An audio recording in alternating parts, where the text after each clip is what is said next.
kining gi-emphasize ni Jesus pagsulti, lisod kay ni siyang sabton bisan nato karon kung wa gitay pagtuo.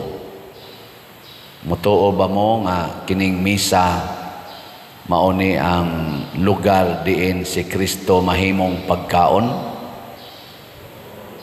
Tuo mo? Nawa di ba inyong tinubagan, hinay kayo. Mutuo, dili? Kinahanglan yung balik-balikon. Minus tagpagtuo tinud-anay lang. Mauna nga ang pagsimba dili kayo ginapangita sa mga tao. Labi na gyud og pagsimba kada adlaw, bisan gani ka na ganing pagsimba o kada Domingo o mga holidays of obligation, maglisod man gani tagtuman. Ngano man kay wa man ta motuo nga kini di ay misa or kuwang tas pagsalig o pagtuo, conviction nga kining misa mauni ang lugar diin atong makaon ang kinabuhi nga mao si Kristo.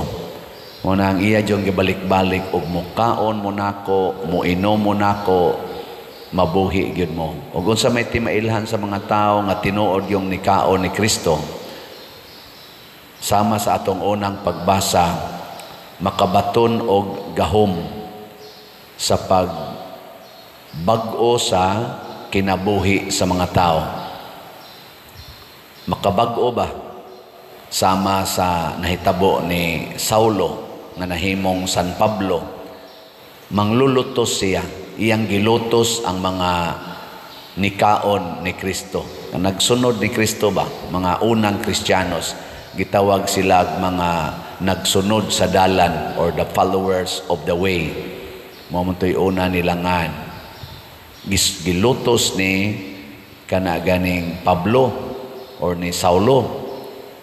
Pero tungod kay sila wa man mohonong pagsangyaw, bisag nanagan sila di ka Jerusalem, abot sila ngadto sa Damascus, sige lang gyapon sila sangyaw. Wa gid sila mahadlok mo sangyaw. Mulikay lang sila sa mulutos nila. Pero masakpan gid sila, musugot ra pod sila patyon. So ang unang timaan gyud gahom. Ilingyahay mong tupad. Inana kay gahom. Ay, daghan kayog magpa-counseling. Father, kambagi in town ko, kaya di gyud maminaw nako akong anak. Kasurindiro nako, Father, aning akong bana. Kasurindiro nako aning akong asawa. Unsaon man ni nako, Father, oy nga bag-o ning ilang kinabuhi. Ang akong unang i-check nila, kumusta man sa imong kinabuhi? Kuyog ba nimo ang tag-iyas kinabuhi? Kuyog ba nimo sa imong kinabuhi ang tuburan sa gahom nga mao'y mo bag-o sa kasing-kasing? Ug moingon gani kang kuyog, nya nganong nangutana magkag-unsaon nimo pagbag-o nga sayon ra man kay nabag-ohon? Di ba? Ang kaaway nahimong kauban, ngano man kay ang sugo niining atong gikaon kani si Kristo, unsa may iyang sugo, higugmaa ang imong kaaway. Nya ngano mangandoy pamangkang mabag-o ng imong bana nga magsigig pangaway nimo or kanang imong asawa nga magsig pangaway nimo nga higugmaon ra man na. Di ba? Og mahigugma day kas usa ka tawo, imo ding usbon iyang naong. Tubag. Og nahigugma kas usa ka tawo, usbon day nimo iyang batasan. Ha? Tubag. Umauna. Unang pag-ingon ni Jesus, nagpakita si Jesus ni Ananias, adtua ang gingawlag Saulo. Unsa may tubag ni Ananias?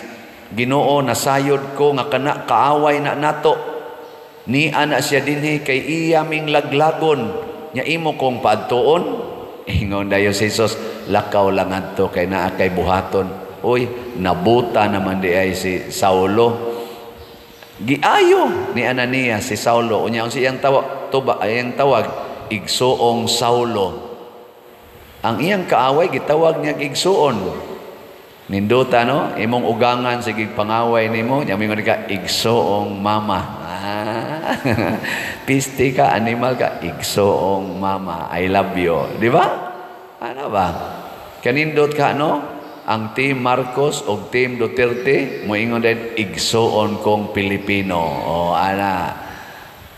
So, ang atong pilion karong umaabot eleksyon, kanang kamaong muhigugma sa tanang Filipinos, dili nang magsigig higugma sa pipila, niya magsigig panglutos sa uban.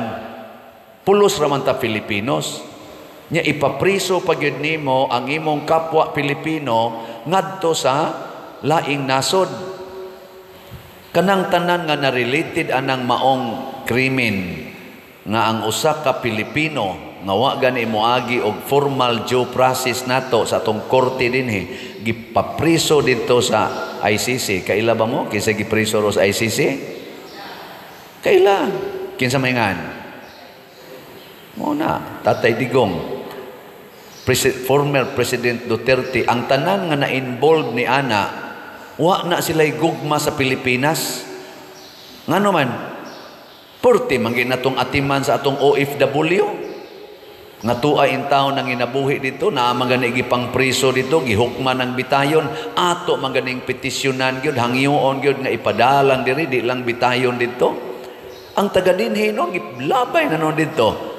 Ngano man, kay wa mahigugma sa Pilipinos. O kining mga tao nga na-involve ani, nanagan ra ba ng uban or nahimong partido ang uban, ato na ng pahunongon karong Lunes.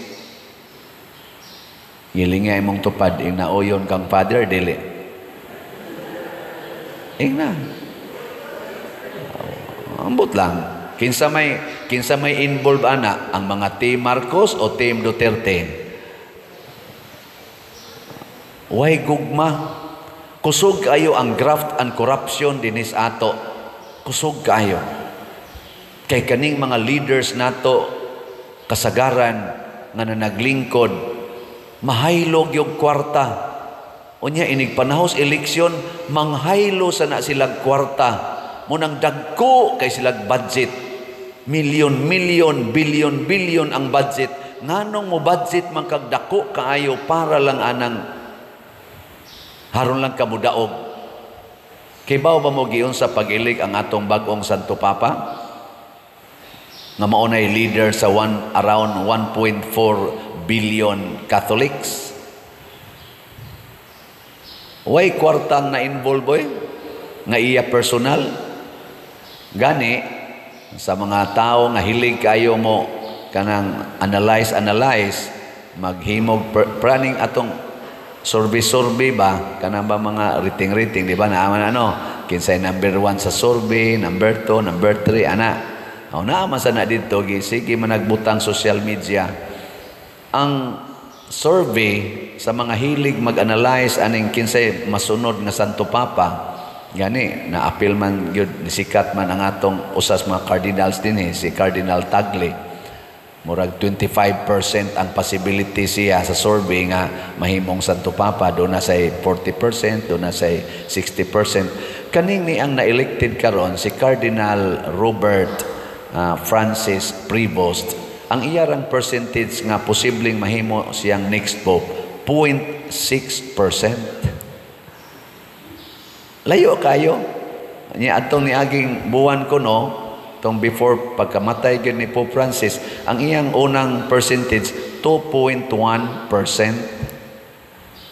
Niya nahimo pag yung 0.6%. Pero siya nahimong bag-ong Santo Papa. Ngano man kay ang mga cardinals, 133 cardinals, wa mangumpanya, nagampo sa Espiritu Santo. Una nilang butar, wa maabot og 2/3 mao tong pag-aso, itom ang aso. Murag second voting raman tingali, nakapili dayon sila. Holy Spirit.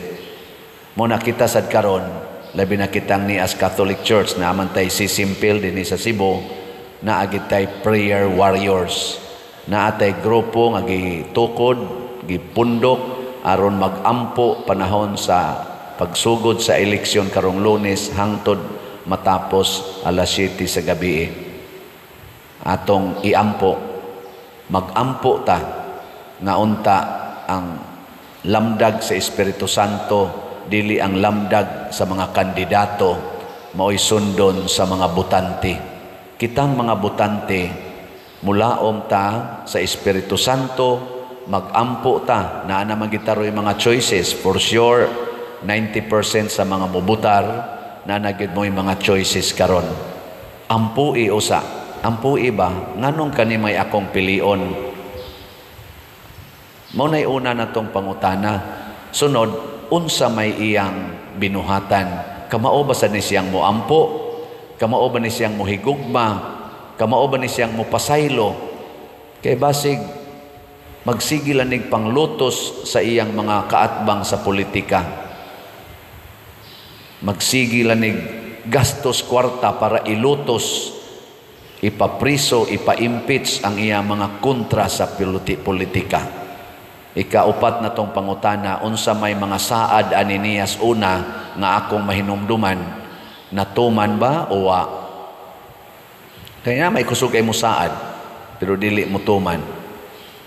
Giingna na imong tupad, ingna gituman gid nimo imong saad. Ingna kono.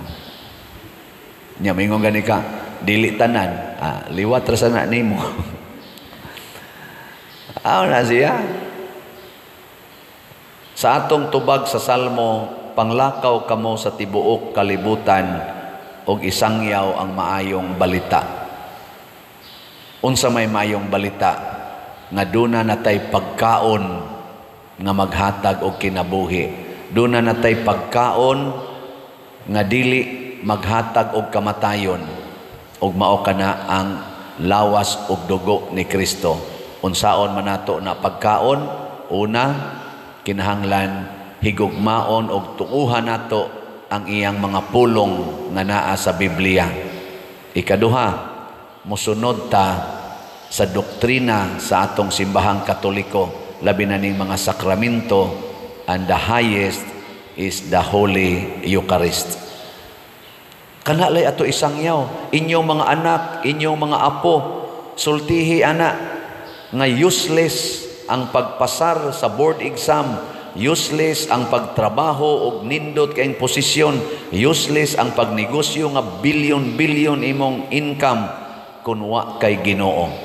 Useless ang pagkahimo nimong senador, pagka-gobernador, pagka-congressman, unsa pa nang uban diha, mayor or presidente sa Pilipinas, or unsa diha imong posisyon, pare, kardinal, santo papa, kung wa kay Ginoo sa imong kasing-kasing. Tanawa karon, unsa may nahitabo sa atong nasod, hayahay o naglisod? Kusga. O naglisod, lisod sad. Tanawa atong slat, minus kay halin. Naglisod man. Ngatong SBF DAG na apay para ni sa atong kumbinto na apay 3,586 ka slots nga wa pa mahalin, tag 500 pesos per slot. Ang atong God's Healing and Deliverance Powers, GHDP, para ni sa atong katong ipremyo nato, mao na lang ni atong gipadayo ni kay naapay 27,340 ka slots nga tag 100 pesos per slot.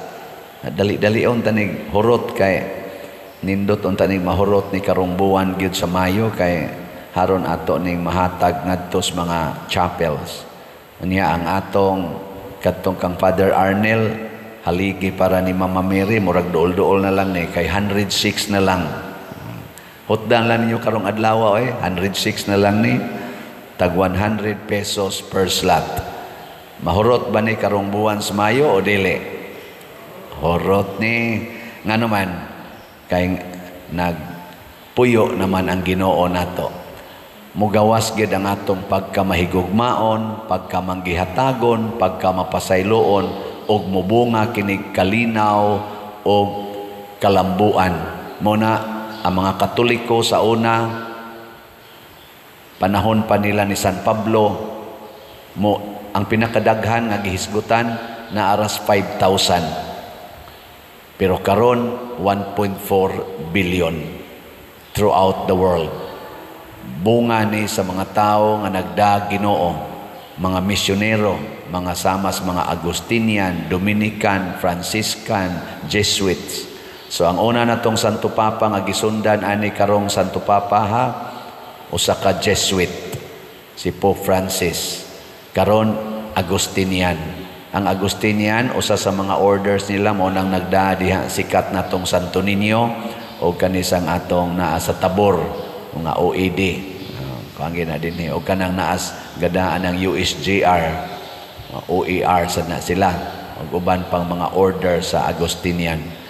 Mo nang nindot kayo nga ato yung tan-awon kanunay giunsa pag-translate ang giingon ni Kristo, ako ang pan nga naghatag og kinabuhi, ang mukaon kanako dili na gyud gutomon og dili na sad uhawon, labaw tanan dili na mamatay. Ang pasabot dili gyud maimperno, dili mabuntog sa sala dinhis kalibutan.